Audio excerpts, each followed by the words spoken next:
Bonjour, mon nom est Marc Pinette et de la part de Jeune Entreprise, j'aimerais remercier les élèves et les enseignants pour nous inviter dans votre salle de classe. Dans le programme de Jeune Entreprise, aujourd'hui, on va parler de budgétisation ainsi que de la fixation d'objectifs. Mais avant de continuer, j'aimerais introduire que Jeune Entreprise est une organisation à but non lucratif qui aide les jeunes à apprendre à propos de l'entrepreneuriat, les prépare pour le marché du travail et ainsi que les préparer pour la littération financière pour le restant de leur vie.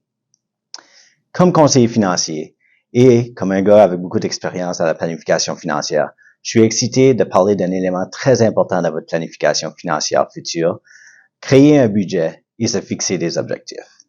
Un budget, c'est simplement composé des revenus qui rentrent dans le domicile ainsi que de planifier pour les dépenses qui sortent du domicile.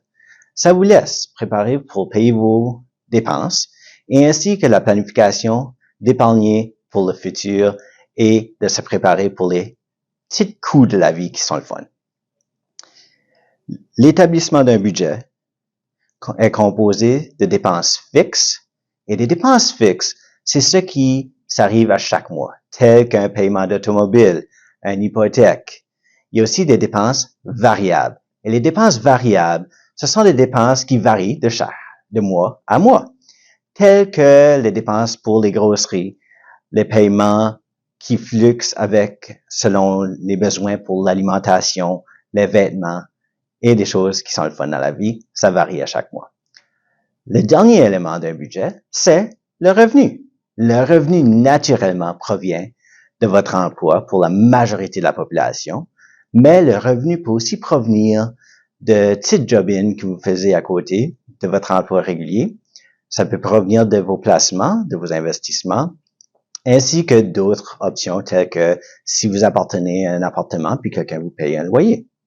Il est important de se fixer des objectifs financiers et je vous garantis que la majorité des Canadiens ne le font pas. Mais je suis ici pour parler des différents avantages de se fixer des objectifs. À cause, une fois que vous fixez des objectifs, ça devient réel. Et quand on se fixe des objectifs, une bonne habitude, c'est de les écrire à la main, les regarder régulièrement.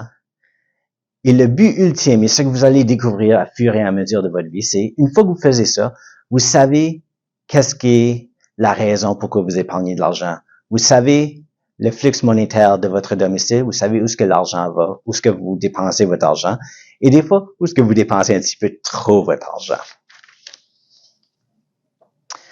En se fixant des objectifs, vous prenez la responsabilité de gérer vos décisions financières et vous devenez plus responsable à fur et à mesure avec le temps. Vous prenez aussi des décisions éclairées quand vous considérez des grosses dépenses et l'impact que serait sur le flux monétaire de votre domicile. À la fin de la journée, si vous se fixez un objectif, vous faisiez votre budget, vous allez être éclairé sur vos décisions et vous aurez un sentiment d'accomplissement et vous allez voir que ceci vaut la peine et vous voulez continuer à faire vos épargnes et faire votre budget à cause ça va mieux vous guider selon vos décisions financières tout au long de votre vie. N'oubliez pas la clé, c'est de l'écrire et je peux pas arrêter de le répéter. C'est très important d'écrire vos objectifs, comme je l'ai déjà dit, à cause quand vous l'écrivez, vous prenez responsabilité pour vos décisions. Et une des choses à se rappeler, c'est faire sûr que le revenu est toujours plus élevé que vos dépenses dans votre domicile. Je vous remercie de m'avoir écouté et j'espère que cela va vous assurer d'avoir une bonne santé financière aujourd'hui et dans le futur. Merci.